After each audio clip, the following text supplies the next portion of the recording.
Hi guys, and welcome back to Wade's Workshop and this part 2 of the stainless steel brake pistons. Okay, first off, a little apology. I missed a bit of footage. Deleted the files off my memory card without saving them. Yeah, okay. It's not something I do often. It's probably something I'll be a bit more cautious of in the future. I have done it before. It's just one of those things when you get distracted, what have you. And anyway, I lost a little bit of footage. No problems though. I'll explain to you what I've done and how I went about doing it. I've actually finished all 4 of them up to that point, so I can't sort of film the next one. Anyway, I'll explain to you how I went about it as towards boring out the ends of the part for the little hollow and parting them off. I mean, that's all I've missed, basically. I've got all 4 of them up to a certain stage now, so we'll go over to the lathe and I'll show you where I am and how I did the bit you didn't see. Okay, so I've ground myself up a little high-speed steel tool, virtually like a parting tool, but it's actually just a standard shape on the end. Let me just bring this out so I can get the depths without hitting on my something like that would do me. Okay, so yeah, a little sort of knife tool that'll come in, it'll face this chuck side face and turn the bottom diameter over a short area, maybe half the width. So what I need to do now is give myself some zeros. So I'll just touch on that front face, give myself a 0. I can't quite see, I should be able to feel. Touch on the OD, give myself a 0.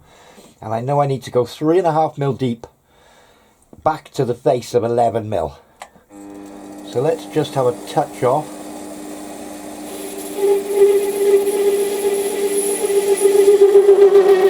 That's as far as I dare go there. Okay, so that's 3.5 deep.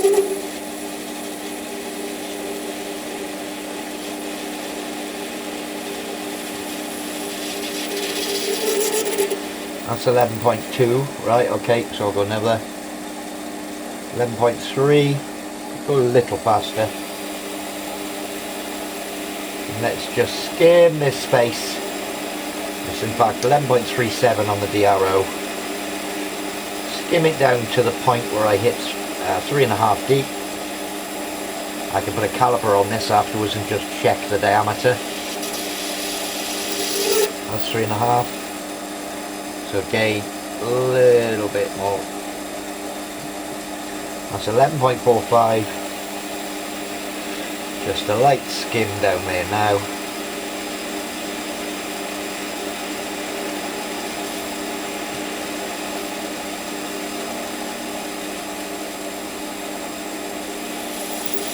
That's 3.5 deep again. And just, there we are, 11.5. Okay, so into the bottom. Just hand feeding this in gently. As you can see, I'm only taking sort of 2 thou off here. Until I get to the bottom. 3.5 deep. And I'll just skim across that bottom diameter at that depth.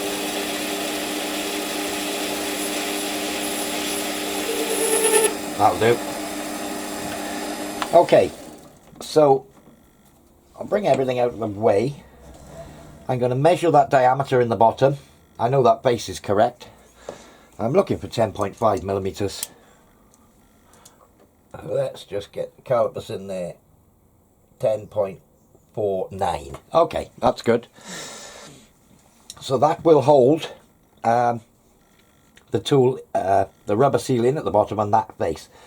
So I need to make now a tool that goes in the other direction, because I could just grind this one, but I'm going to be using this on the further 3. So I'll grind another tool with a nice sharp point that goes in the other side, and I can skim this front face of the groove. So I've got a little tool now that goes in the other direction, towards the right.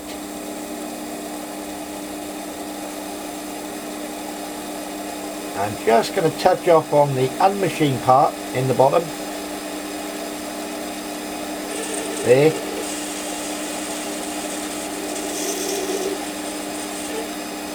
As you can see, there's clearance on the left of for the work I've already done.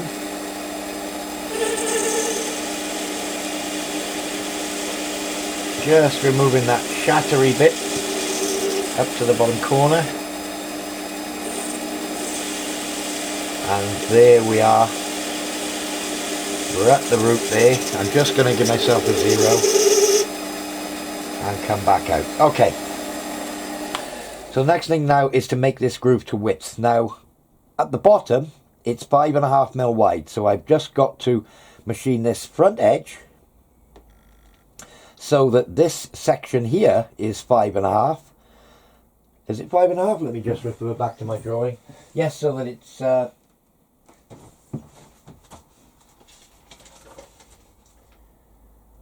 nope.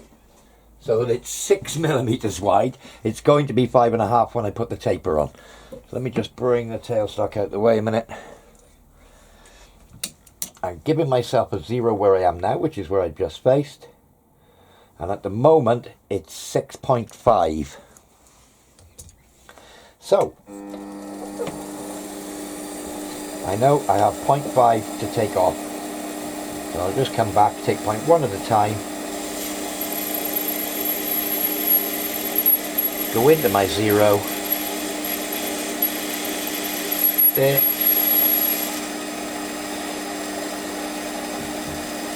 Keep bringing it back in this direction. Just slowly. Right, that's 0.25.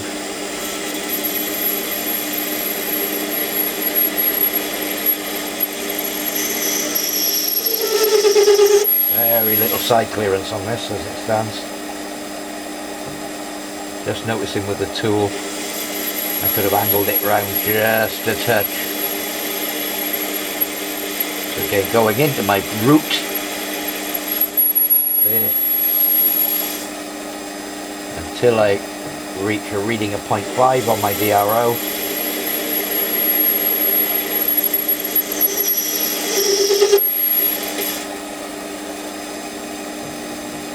That's it there.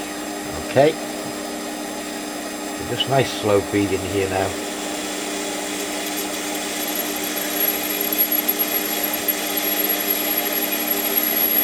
Again, till I get into the root at 0.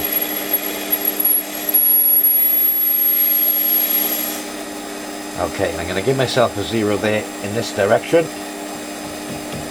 And I did have a tiny bit to come off the bottom.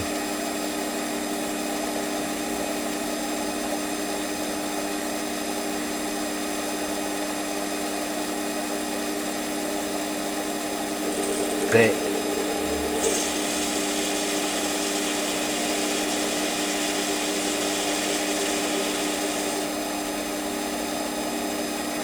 Okay, and that is the groove done. So I've had to use a left hand tool to do half of the bottom and up that face, and a right hand tool, or right left, whichever way you want to call it, to face that face and do the other half of the bottom, and I've just blended the two together. So that's the groove done in the end. As you can see, well, I don't know whether it comes up there, but there is a 0.5 mil to come off this face down to the bottom, so I'll have to work out over 3.5 what a 0.5 mil is, work out the angle. We'll go through that on a piece of paper in a bit to be able to do that chamfer, but I think I'll do all of those at the very end, because I'll do it all in one setup. I'll probably hold it by this part here and do all those at the end with one setup. So yeah, that's the plan for that. Many apologies, I forgot to turn the camera on. I may show this on a further one. I've just put the little semicircular groove in there. I had to grind up a radius tool that has the identical radius to the part. I set up a length by simply putting the part alongside the existing part and lining up the ends, so that gave me a dimension in this way. I measured the depth of the groove. It's about 1.3 mil, well, it's 1.25 mil deep either side. So what I've actually done is, because I've got 0.1 on here, I've gone 1.3 deep, and I'm just about to polish the bottom of it. So where this touches now, I'm just going to let it shatter out. It should just... There we go. And that groove in the part then approximates the original groove in the sample part. Okay, I'll probably show that in a bit more detail on the next one, but this is the first part. I just put my turning tool back up. I keep threatening to do the profile in the end to match up with this profile in the end of the cup. But I think while I got the center in, I am going to finish this diameter. So I know I've got 0.1 left on, so I'm going to take the barest of scratch cuts, then get the good mic out again, and we'll have another look. So just taking a little scratch across the surface here prior to a measurement.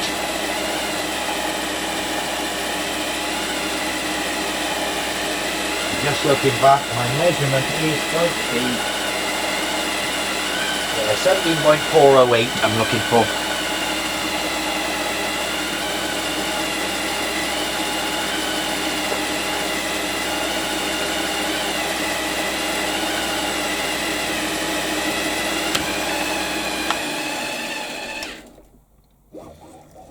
Okay, let's have a measure.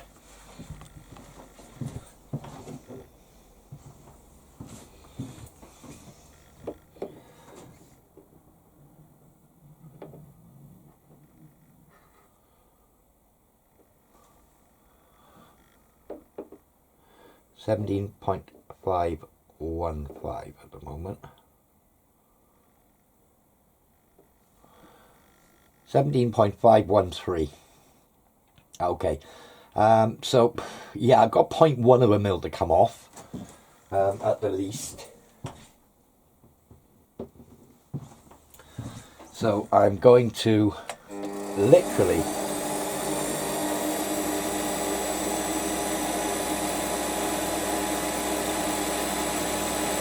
take a series of next to nothings. Now I'm not using my DRO for this. I'm using the scale on my hand wheel,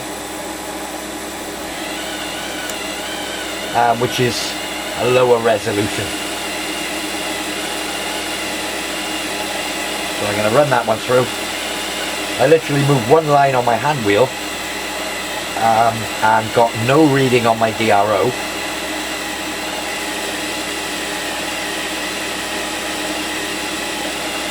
So I'm just running that across and we'll have another measurement.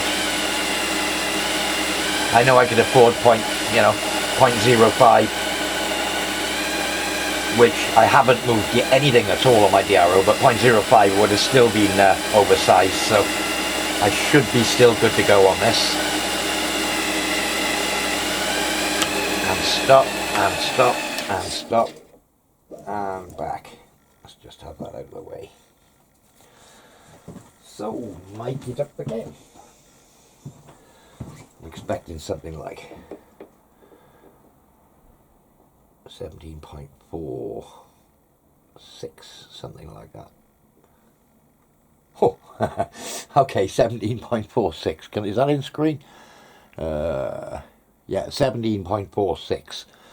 So, I think another line there, and another cut. I really am creeping up on this in tiny little increments because I certainly don't want it to be undersized. I think I may at some point just polish those last little bits. I don't know, we'll see how close we get to it without daring to go under, but I can cope with 17.41. so yeah, I think if I got to 17.41 I'd be leaving it alone. If I get to 17.412 or something like that, I'll be doing a little polish.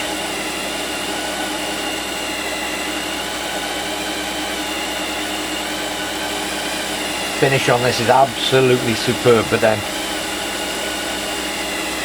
I am just tickling it and it is stainless. Okay. So I'm not touching the hand wheel at all here. Just take a little wander back across the shop, pick my mic up.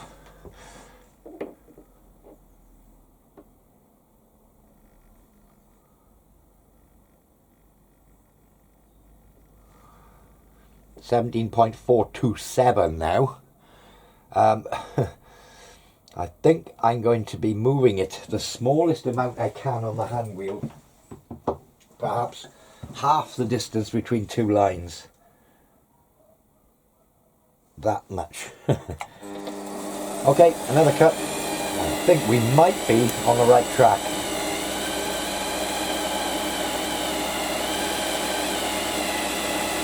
Well, to say that's whispering something off is an understatement.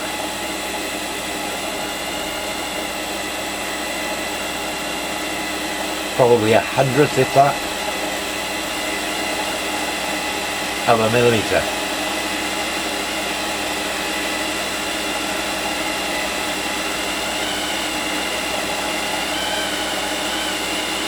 I can see smoke coming off it, but it's literally nothing.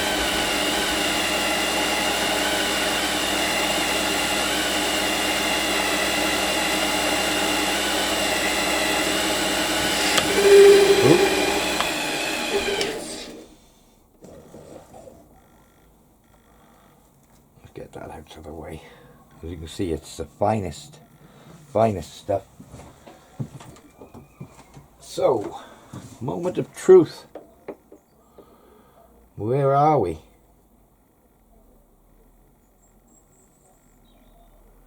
.413. 17.413. 17.41 is my max. I may just run that cut again and see what happens. I think it's worth running that same cut again. I may just put the smallest amount I could possibly move the hand wheel without turning it like.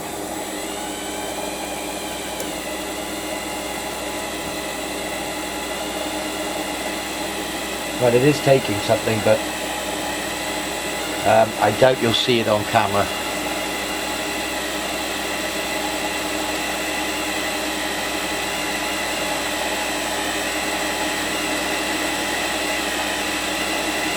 Yeah, I mean, it's the tiniest little bits. Not sure if I can zoom in. No, we lose focus if I get that close.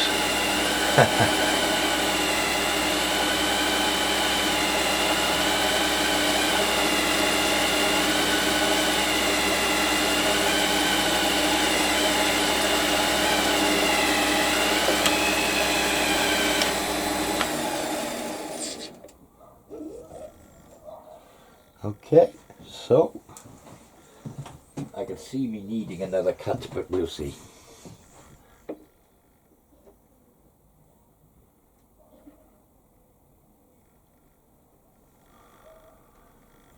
Okay, well, 17.41, yeah. Oh, I don't know if you can see it in screen. 17.41, yeah. Okay, think we're there.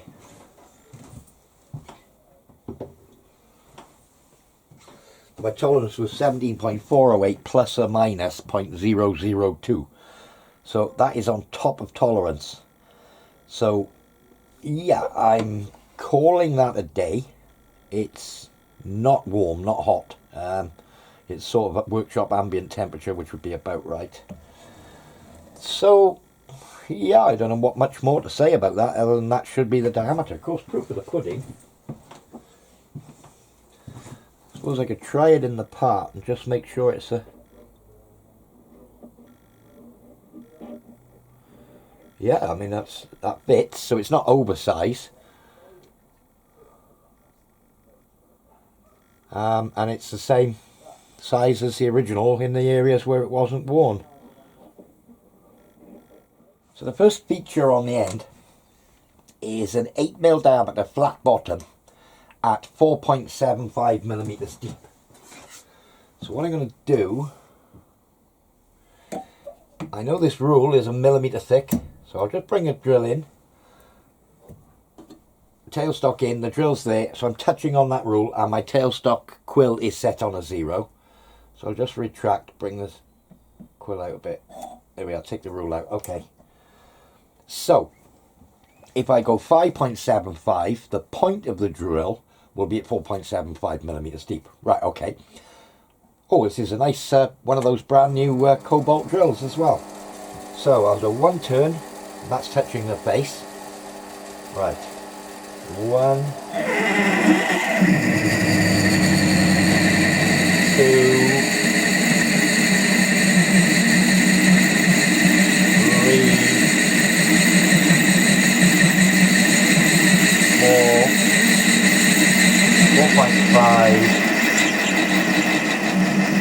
4.75. Okay. Okay, so I've got a flat bottom now, 8mm, same trick again, 5.75 deep.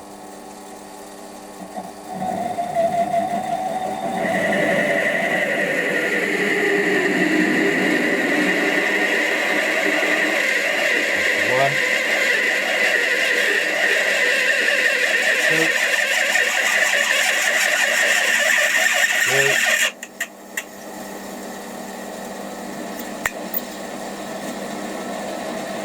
4,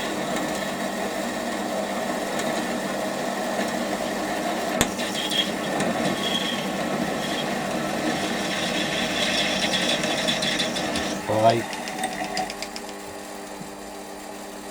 just catching in the point.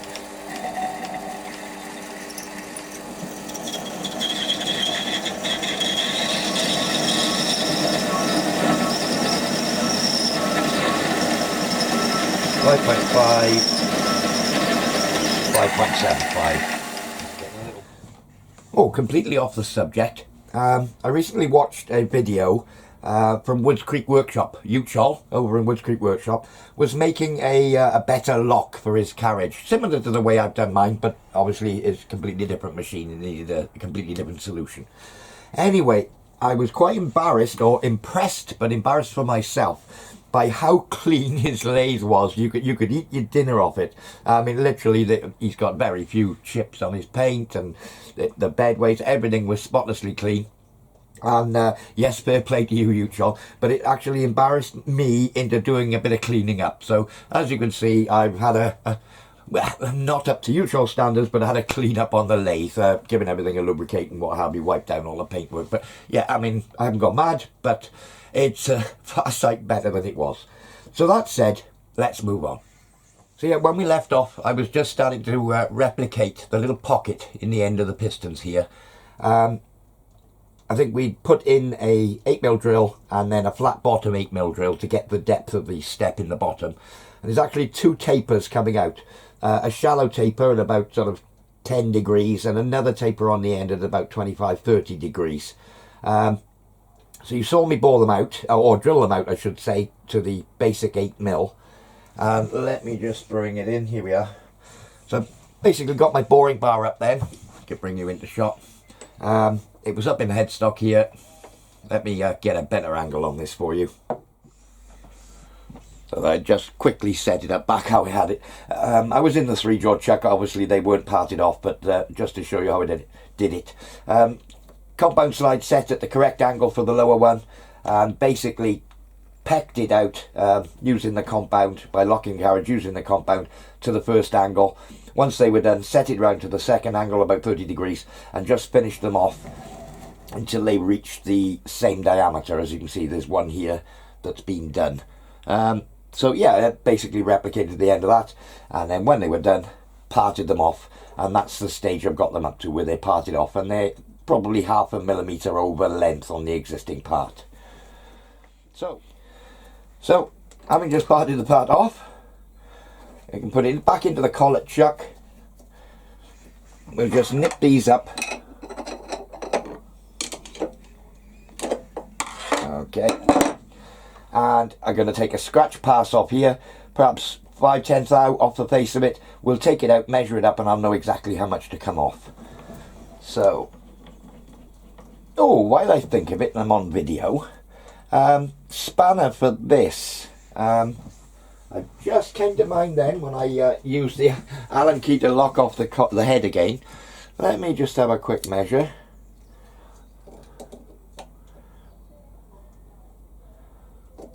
Well, 36.8, 35.8. That's a weird size. It's going to be metric, I'm sure. 35.8. Probably a 36mm spanner. Let's just see. Yeah, 1.409. It's not even like 1.3/8 or anything like that. So yeah, it's a 36mm spanner. And typically, I'm going to have to get a 36mm spanner, let's say. Out of about, oh, I'm back in Imperial. 36mm spanner, about 6mm thick, I think will do me. So yeah, I'm going to have to see what I can find. 36mm, and the main radius in here is 40, yeah, so it's a 40mm radius, 36mm spanner, about 6mm thick. Right, okay, well, at least I've got that on film now, so when I'm editing, it might remind me to go on the old Fleabay and see if I can find one, or Amazon or Fleabay, something like that. Right, so, I haven't turned the power on this morning.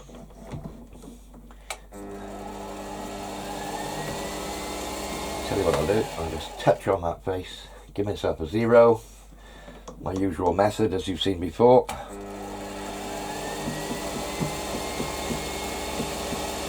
just take 0.2 off it, I think. Dirtying my nice clean lathe. Well, that's what it's there for. That was a little bit slow, let's just do another little scratch. Around making about 1000 RPM. It's just a tooth out scratch on there. Okay. So I'll pop that back out again. Oh. Didn't think I did it up that tight. We'll have a little measure. So 33.3, and I believe the size I'm looking for is 32.5. 32.5, yeah. So 33.3, 32.5, that'll be 0.8. So I think I'm going to take about 0.6 off it and have another little look.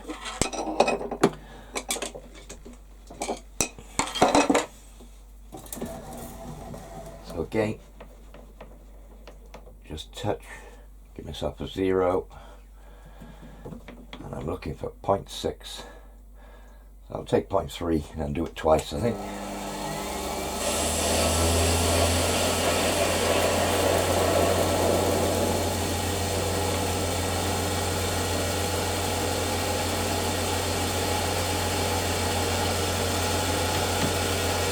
Okay.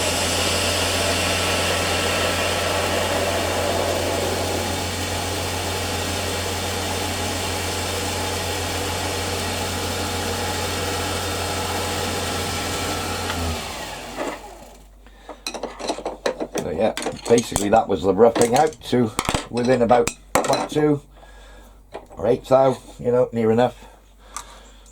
Let's have a quick look. So 32.75, so 0.25 to come off will be the finish. So exactly the same again. I haven't got to tighten it up ridiculously tight, just a nip here. So, oh, a touch on. Give myself a 0. So I'll do 0.15 first.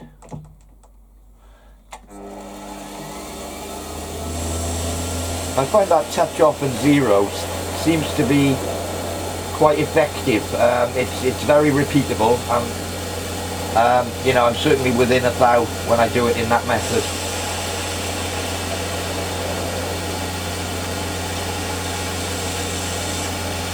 So the last 0.05, okay.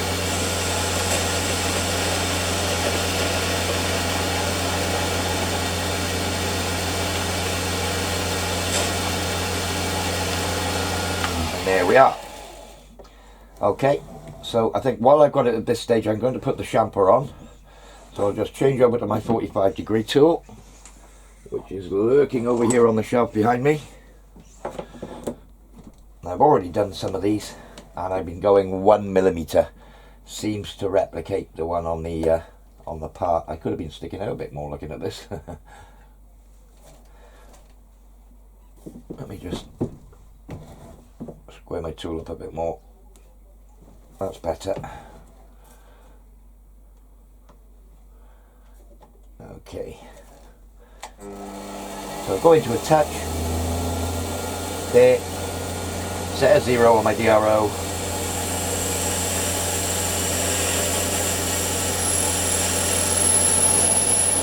One mil. And there's a nice little 45. Oh, you can't see that. Hold on. Bit of movement. There we are, you can see I just put a little 45 on the end.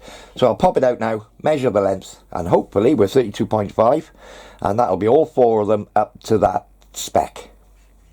Well, I think that's a good point to bring this episode to a close. I hope you're enjoying it so far. I don't know where exactly in my footage I'm going to cut it, so I can't really describe what's coming in the next one, because you might have seen it in this one, so on and so forth. It's very difficult to judge how much footage you've got as you're going along, you know, whether you've got a half-hour episode's worth, or whether you're nowhere near and what have you, but I'm sure we've got enough with all the details that I've had to do on these to stop it at a good point by now. Anyway, just one thing, guys. I wanted to give a shout out to, well, a mate of mine, a guy I used to work with who runs a YouTube channel, and the channel's called Pedalbox.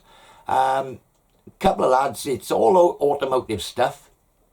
It's Chris and another Adrian, and they're building a track car, tubular frame track car, based on a 2-litre Audi engine, I believe, a Audi TT engine. I think it's a 2-litre turbo, and it's, you know, a tubular frame or box section frame sports car, and they basically engineered all the chassis, all the suspension geometry, everything in themselves. Chris does have experience of suspension geometry, that sort of thing, and lots of sort of automotive history, shall we call it. I won't go into that, but the amount of subscribers they've got for the length of time they've been going, and the quality of their workmanship and production deserves a lot more. So if any of you get a chance, have a look in at Pedalbox, and it's, as it said, Pedal, Pedalbox, which is a great YouTube channel, so check them out, guys. Anyway, little shout out for a mate. So anyway, that's another story. So thanks for subscribing, guys. If you haven't subscribed, you know what to do. Push that subscribe button. It doesn't cost you anything, and it does help my channel a lot. The more subscribers, the better. I think at the moment we're on 4,920, something like that. I think I need about 80 more subscribers to hit that sort of next main target of mine of 5,000. So if you haven't subscribed already, push that subscribe button, please. Anyway, thanks for watching, guys. Thank you for subscribing, and we'll see you all very soon. Cheers now.